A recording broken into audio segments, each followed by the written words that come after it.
when Dresa spots movement in the gorge. Levi follows her gaze and sees grotesque figures resembling human-shaped trees scaling the gorge wall. Acting fast, he shoots one, sending it plummeting onto a mine that detonates, taking several creatures with it. More begin their ascent, prompting Levi and Dresa to open fire, working in tandem to eliminate the threat. In a dense, secluded forest, Dresa awakens to the sound of an approaching plane. Instinctively, she readies her weapon. As soon as a man steps off the aircraft, a single shot echoes through the trees. He falls lifeless. Meanwhile, former Marine Levi jolts awake from a nightmare. Seeking solace, he heads to the beach, letting the waves clear his mind. By morning, a message on his phone orders him to report to the Marine Corps base. At the base, Levi meets Agent Bartholomew, a woman well aware of his stellar reputation as an elite sniper. She also knows he has no family, no close friends, an ideal candidate for a discreet assignment. Meanwhile, in Lithuania, Dresa visits a cemetery to mark the anniversary of her mother's passing. Her father, battling terminal cancer, reveals that if he's still alive by February 14th, he intends to take his own life to reunite with his wife on Valentine's Day. Months later, Levi wakes groggily inside a military plane, his head heavy from anesthesia. A soldier sits beside him but refuses to disclose their location. She confiscates his belongings and informs him that they're entering a no-fly zone. He must jump and proceed on foot to his objective. With little choice, Levi secures his assigned gear and leaps from the aircraft. He lands unscathed and begins his grueling trek through the rugged terrain. After days of climbing and navigating the wilderness, Levi arrives at the edge of a massive gorge.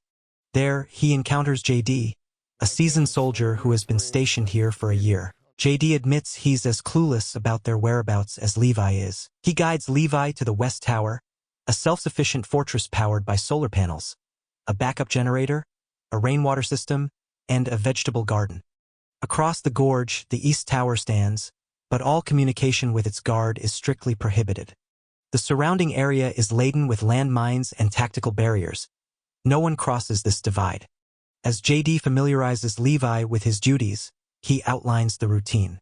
Each day, Levi must patrol the western rim, replenishing ammunition for the automated gun turrets positioned every 600 meters additionally. He is responsible for inspecting the containment fence, the suspended mines, and cloaking devices that mask the gorge's presence from satellites. The radio check-in occurs once a month, but there's no means of direct communication with the outside world. Levi's mission is straightforward: prevent whatever lurks in the gorge from getting out. JD recounts a grim tale. In the late 1940s, 3 battalions on horseback entered the gorge to cleanse it. Not one soldier returned. Since then, containment has been the only viable strategy.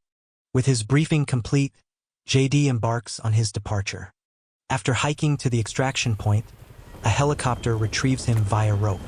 He provides the correct password to the soldier aboard, only to be shot in the head and discarded into the mountains. A month into his assignment, Levi settles into the monotonous routine.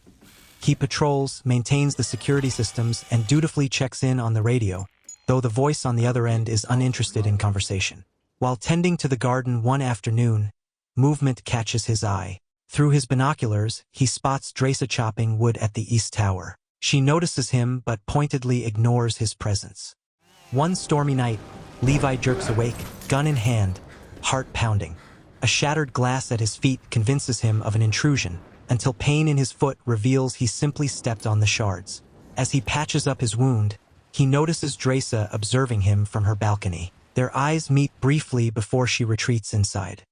Weeks pass. On her birthday, Dresa grows restless and fires a shot into the air, drawing Levi's attention. Holding up a sign, she asks his name. Levi writes back, reminding her that communication is forbidden. Undeterred, she scrawls her name, asserting that she'll do as she pleases on her birthday. Amused, Levi introduces himself in kind, raising a glass for an impromptu toast. She cranks up the music, dancing, and playfully challenges him to join. He declines, claiming he's a terrible dancer but an excellent sniper. In response, she shoots his water bottle. Smirking, Levi quickly returns fire, shattering hers. The light-hearted exchange is interrupted when Dresa spots movement in the gorge. Levi follows her gaze and sees grotesque figures resembling human-shaped trees scaling the gorge wall. Acting fast, he shoots one, sending it plummeting onto a mine that detonates, taking several creatures with it.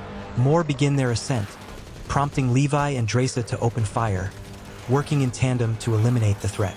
Just when they think the battle is over, one creature clambers onto Dresa's balcony. She shoots it repeatedly before kicking it off. But the attack isn't over. Now the creatures are scaling both towers. Levi and Dresa unleash a hail of bullets, detonating mines to thin their ranks. During the skirmish, a shard of metal strikes Dresa's shoulder, wounding her. Despite the injury, they persist until every last creature is obliterated. The next morning, Dresa tends to her wound and admits it was the most thrilling birthday she's ever had. Levi heads out to repair the damage, but as he works, he spots a drone emerging from the gorge and flying away.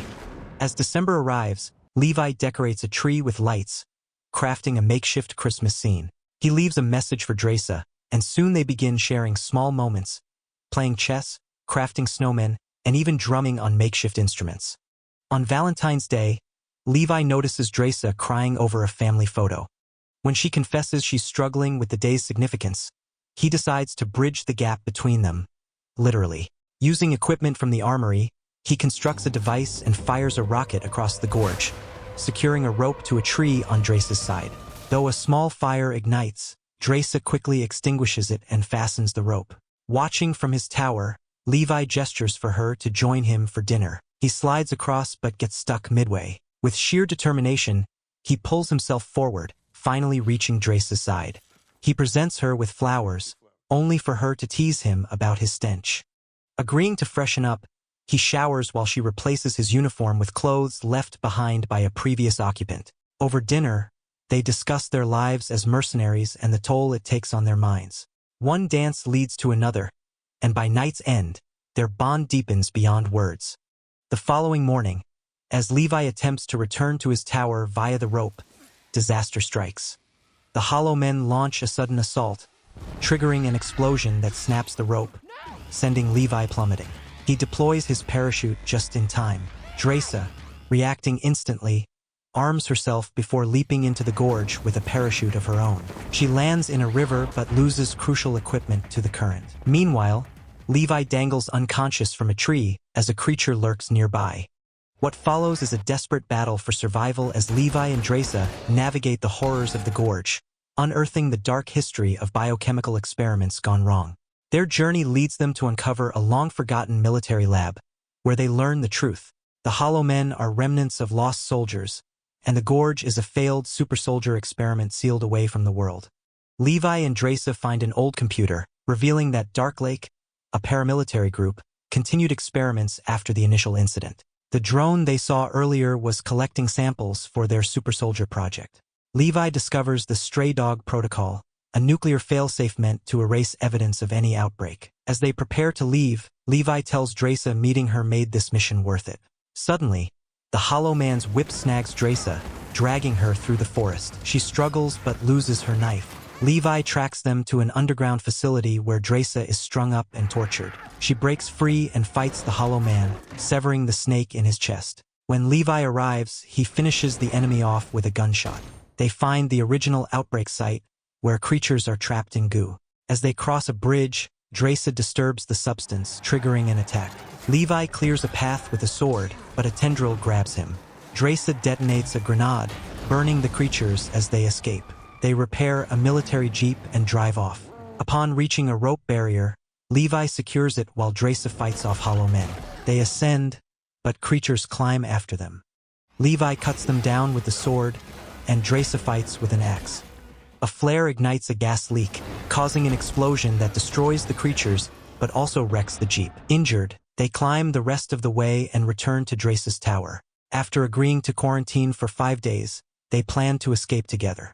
Levi expresses his love before returning to his tower. The next day, their radio check-in is intercepted by Bartholomew, who orders Levi to kill Dresa. Knowing they've been caught, they rush to execute their escape plan. A helicopter arrives, forcing them into a firefight with drones.